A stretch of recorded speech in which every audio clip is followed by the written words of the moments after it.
Hello बच्चों, कैसे हैं आप लोग। उम्मीद करते हैं आप सभी लोग बढ़िया होंगे। तो आज हम लोग कक्षा 10 का रसायन विज्ञान में अध्याय 1 रासायनिक अपक्रिया एवं समीकरण को पढ़ेंगे। हम लोग इसे 10 से 15 या फिर 20 मिनट में पूरा चैप्टर कवर करेंगे, यानी कि ये रिवीजन क्लास होगा। जिन बच्चों ने इससे पहले नहीं पढ़ा है वे सभी लोग इसको ध्यान से देखिएगा, और जिन्होंने पढ़ा है तो आप सभी का रिवीजन अब होने वाला है। हम लोग फटाफट वीडियो को शुरू करते हैं।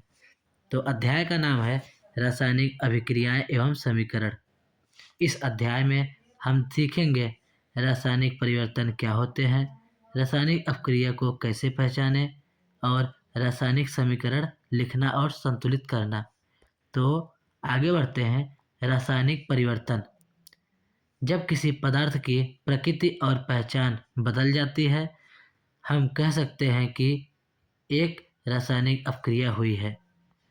तो समझिए, दैनिक जीवन के उदाहरण: गर्मियों में दूध का खट्टा हो जाना, लोहे की कील पर जंग लगना, भोजन का पकना, हमारे जीवन में भोजन का पचना, हमारे शरीर में भोजन का पचना और हमारा सांस लेना, ये सभी क्या है? रासायनिक अपक्रियाएं हैं।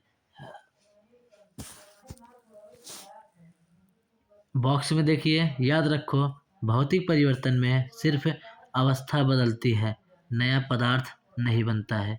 ये मोस्ट इम्पॉर्टेंट है, इसको याद करना। हम लोग आगे बढ़ते हैं। रासायनिक अपक्रिया के प्रेक्षण: कैसे पता चलेगा कि रासायनिक अपक्रिया हुई है?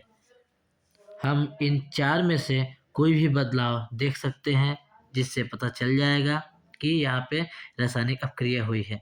अवस्था में परिवर्तन होगा तो रासायनिक अपक्रिया जरूर होगी। रंग में परिवर्तन होगा, और गैस का निकास या फिर उत्सर्जन होगा, और तापमान में परिवर्तन होगा, तब भी वहाँ पे रासायनिक अपक्रिया हुई है, हमें पता चल जाएगा। तो ये चार बदलाव ऐसे हैं। वेरी इंपॉर्टेंट है, 2 मार्क्स के लिए इंपॉर्टेंट है, 2 नंबर मिलेंगे। तो आगे चलते हैं। रासायनिक समीकरण: अपक्रिया को संक्षेप में लिखना ही रासायनिक समीकरण है। समीकरण यह सबसे सरल तरीका है, समझिए। उदाहरण: मैग्नीशियम प्लस ऑक्सीजन रिएक्शन करेंगे तो मैग्नीशियम ऑक्साइड बनाता है। यह होगा समीकरण। समझिए, अभिकारक क्या है? वे पदार्थ जिनमें रासायनिक परिवर्तन होता है उसे अभिकारक कहते हैं। यानी कि रिएक्शन से पहले जो जितने भी तत्व होते हैं, जो भी पदार्थ होते हैं, उसे अभिकारक कहते हैं, और रिएक्शन के बाद जितने भी तत्व और पदार्थ होते हैं उसे उत्पाद कहते हैं। उत्पाद होगा RHS, यानी कि राइट हैंड साइड, दाहिने हाथ की तरफ यानी उत्पाद होगा, और पीछे यानी बाएं हाथ की तरफ अभिकारक होगा। तो हम लोग कंप्लीट कर लिए हैं यहाँ पे रासायनिक अपक्रिया के प्रेक्षण और रासायनिक परिवर्तन क्या है और रासायनिक समीकरण। तो हम लोग आगे चलते हैं। रासायनिक समीकरण लिखना। अब हम लोग ये सीखेंगे रासायनिक समीकरण लिखना। शब्दों की जगह रासायनिक सूत्र का उपयोग करते हैं रासायनिक समीकरण लिखते समय। उदाहरण के लिए Mg+O2 magnesium plus oxygen reaction करेंगे MgO मैग्नीशियम ऑक्साइड। इस तरह के समीकरण को ढांचा रासायनिक समीकरण कहते हैं, और यह समीकरण असंतुलित है क्योंकि तीर के दोनों ओर तत्वों के परमाणुओं की संख्या समान नहीं है। यहाँ पर तीर के पहले देखिए ऑक्सीजन 2 है, और तीर के बाद ऑक्सीजन 1 है। तो इसको संतुलित करेंगे, हम लोग आगे सीखेंगे। संतुलित रासायनिक समीकरण का महत्व। संतुलित समीकरण को संतुलित करना क्यों आवश्यक है? तो समझिए, ये क्यों आवश्यक है। द्रव्यमान संरक्षण का नियम क्या कहता है कि किसी भी रासायनिक अपक्रिया में द्रव्यमान का न तो निर्माण होता है और न ही विनाश। ये है द्रव्यमान संरक्षण का नियम। यानी कि इसका मतलब है अपक्रिया के पहले और बाद में प्रत्येक तत्व के परमाणुओं की संख्या समान रहनी चाहिए। और आप समझ गए, फिर से एक बार पढ़ लीजिए द्रव्यमान संरक्षण का नियम। किसी भी रासायनिक अपक्रिया में द्रव्यमान का न तो निर्माण होता है और न ही विनाश। इसका मतलब अपक्रिया के पहले और बाद में प्रत्येक तत्व के परमाणुओं की संख्या समान होनी चाहिए। आगे देखते हैं समीकरण संतुलित करना। संतुलित करना बहुत आसान है।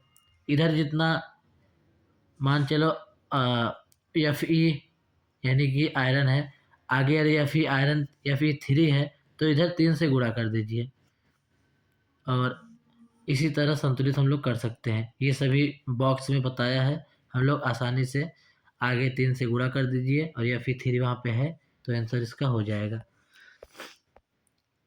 इसमें चरण वाइज दिया हुआ है, पहला चरण, दूसरा चरण, तीसरा चरण, आप इसको देख लीजिएगा। हम लोग आगे बढ़ते हैं।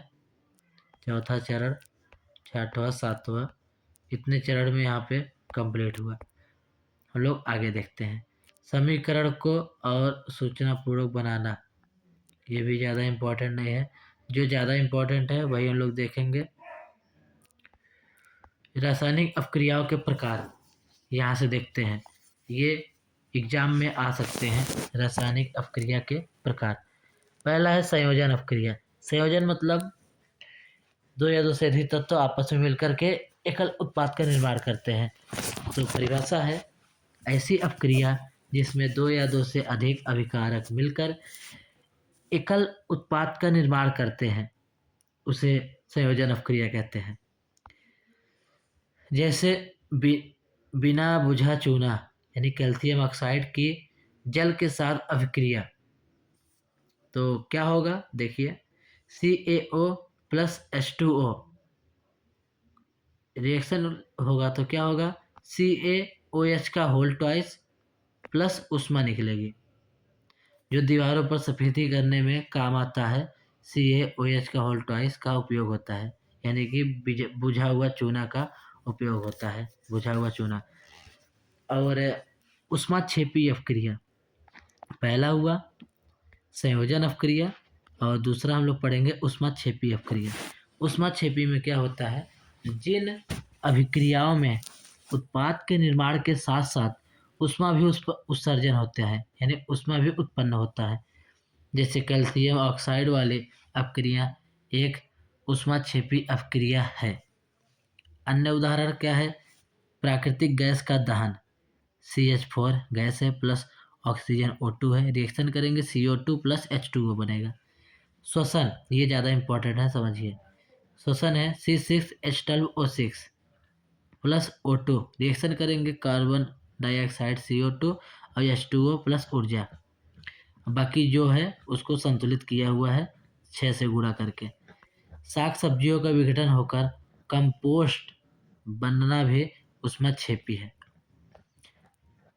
और हम लोग देखेंगे वियोजन अपक्रिया, पहला था यहाँ पे संयोजन अपक्रिया, दूसरा है ऊष्माक्षेपी अपक्रिया जिसमें ऊष्मा का उत्सर्जन होता है, और तीसरा है वियोजन अपक्रिया। ठीक, अब हम लोग वियोजन अपक्रिया देखते हैं। यह संयोजन अपक्रिया के विपरीत है। संयोजन अपक्रिया में दो या दो से अधिक पदार्थ आपस में मिलकर के एकल पदार्थ का निर्माण करते थे। अब इसमें एकल पदार्थ या फिर एकल अभिकर्मक टूटकर छोटे छोटे उत्पादों में विभक्त हो जाएगा। इस अपक्रिया में एकल अभिकर्मक टूटकर छोटे छोटे उत्पाद प्रदान करते हैं। वियोजन के लिए ऊर्जा आवश्यक है। यह ऊर्जा कुछ भी हो सकती है, जैसे ऊष्मा हो सकती है, प्रकाश हो सकती है, विद्युत हो सकती है। वियोजन तभी होगा जैसे पानी अगर गर्म करेंगे तो उसमें से ऑक्सीजन या फिर हाइड्रोजन गैस के रूप में बाहर निकलेगा, वही यहाँ पे बताया जा रहा है। तो याद करने का आसान ट्रिक यही है, संयोजन मतलब जुड़ना और वियोजन मतलब टूटना। तो आगे देखते हैं ऊष्मीय वियोजन। ऊष्मीय वियोजन मतलब ऊष्मा द्वारा किया गया वियोजन, ऊष्मा द्वारा किया गया वियोजन। जैसे फेरस सल्फेट FeSO4 को यदि हम लोग ऊष्मा देंगे तो Fe2O3 plus SO2 plus SO3 gas बनाएगा। क्रिस्टल का हरा रंग भूरा रंग में बदल जाना, ये भी ऊष्मीय वियोजन कहलाएगा। चूना पत्थर को अगर हम लोग गर्म करेंगे CaO calcium oxide plus CO2 gas देगा। सीमेंट निर्माण में उपयोग होता है। ठीक है, आगे देखते हैं उष्मी वियोजन लेड नाइट्रेट। ये शायद आ जाए तो ठीक, अगर नहीं आएगा तो बहुत ज़्यादा इम्पोर्टेंट नहीं है। आगे हम लोग देख लेते हैं अन्य वियोजन अपक्रियाएं, विद्युत वियोजन, प्रकाश वियोजन। विद्युत वियोजन विद्युत धारा प्रवाहित करने पर होने वाला वियोजन। उदाहरण के लिए H2O में जब जल में विद्युत धारा प्रवाहित करते हैं तो हाइड्रोजन गैस और ऑक्सीजन गैस बनाता है, विद्युत वियोजन कहलाता है। प्रकाशीय वियोजन जिसमें प्रकाश के द्वारा उपस्थित होने वाली वियोजन, जैसे AgCl में सूर्य का प्रकाश होगा तो AgS और Cl2 गैस बनाएगा। उपयोग इसका समझिए, श्याम श्वेत फोटोग्राफी में AgCl का प्रयोग किया जाता है। तो अगला है तीसरा विस्थापन अभिक्रिया। विस्थापन अभिक्रिया, इस अभिक्रिया में अधिक क्रियाशील तत्व कम क्रियाशील तत्व को उसके यौगिक के विलयन से विस्थापित कर देता है, इसे विस्थापन अभिक्रिया कहते हैं।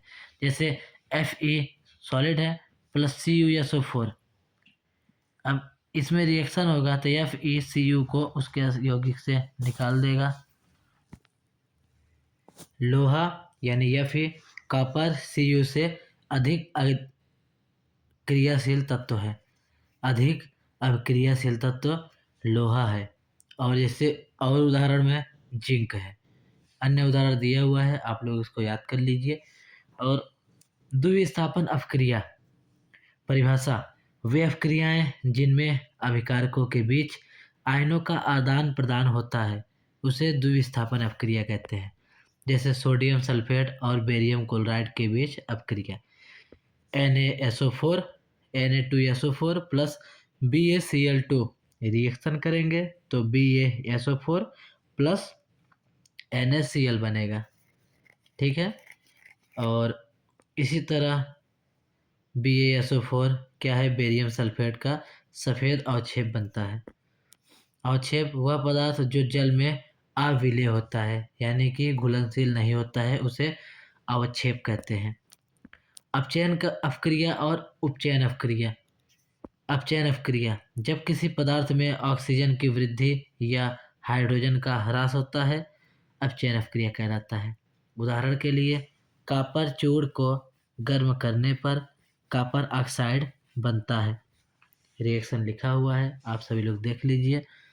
अपचयन अभिक्रिया, जब किसी पदार्थ में ऑक्सीजन का ह्रास होता है और हाइड्रोजन की वृद्धि होती है, उसे अपचयन अभिक्रिया कहते हैं। उदाहरण में गर्म कॉपर ऑक्साइड CuO पर हाइड्रोजन गैस प्रवाहित करने पर क्या होता है, काली परत भूरे रंग की हो जाती है। रेडॉक्स अभिक्रिया, ऐसी अभिक्रिया जिसमें एक अभिकारक अपचयित तथा दूसरा अभिकारक उपचयित तथा दूसरा अभिकारक अपचयित होता है। फिर से समझिए, ऐसी अभिक्रिया जिसमें एक अभिकारक उपचयित तथा दूसरा अभिकारक अपचयित होता है, यानी कि ऑक्सीडेशन और रिडक्शन दोनों होता है, उसे रेडॉक्स अभिक्रिया कहते हैं।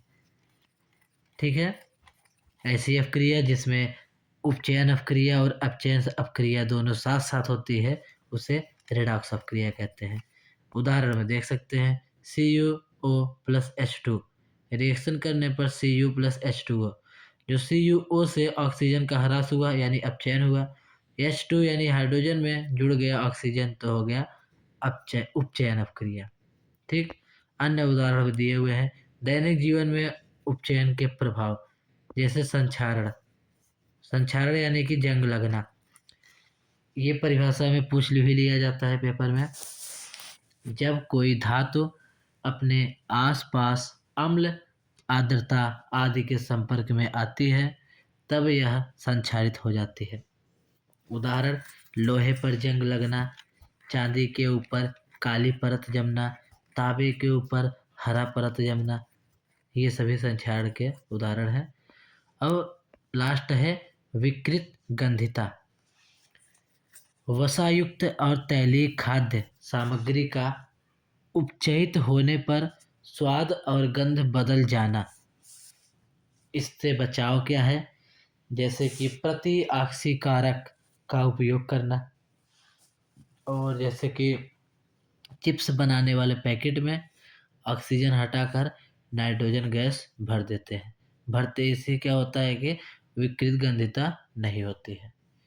ठीक, ये कंप्लीट हुआ। और संक्षारण याद कर लीजिए, विकृत गंधिता याद कर लीजिए, ये इम्पोर्टेंट क्वेश्चन है, पेपर में आता भी है।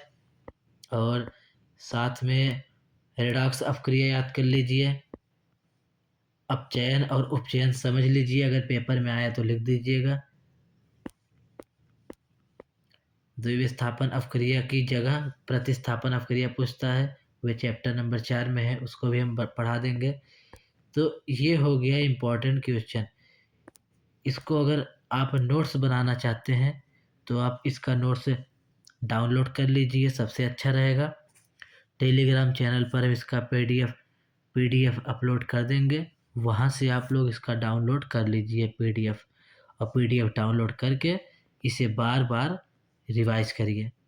ठीक है, तो मिलेंगे हम लोग चैप्टर नंबर 2 में। तब तक के लिए आप लोग पढ़ते रहिए। और अभी आप टाइम देख सकते हैं, रात के 2:08 हो रहे हैं। ये वीडियो आपके लिए मैं बना रहा हूँ, बहुत ही इम्पोर्टेंट वीडियो है, इसको पढ़िए। पेपर से पहले इसको 1 बार 2 बार 3 बार पढ़िए, क्योंकि 16 मिनट का वीडियो बना है और 15 मिनट में मैं पढ़ाया हूँ इसे। 15 मिनट, फिर अगर इसको 2x में पढ़ेंगे, यानी कि स्पीड करके पढ़ेंगे, तो 8 से 10 मिनट में आसानी से पढ़ सकते हैं। 1 बार 2 बार 3 बार 4 बार, जितना बार हो सके उसको पढ़िए और याद कर लीजिए, इससे बढ़िया कुछ भी नहीं है। और ये वीडियो उनके लिए ज़्यादा इम्पोर्टेंट हो जाएगा जिनको मैं ये वाला चैप्टर एक बार पढ़ा चुका हूँ।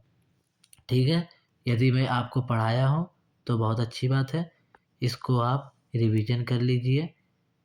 और जिन बच्चों के लिए ये वीडियो नया है, वो लोग इस वीडियो को ध्यान से देखिए और पढ़ते रहिए। तो ठीक है, वीडियो को यहीं पे समाप्त करते हैं। जय हिंद।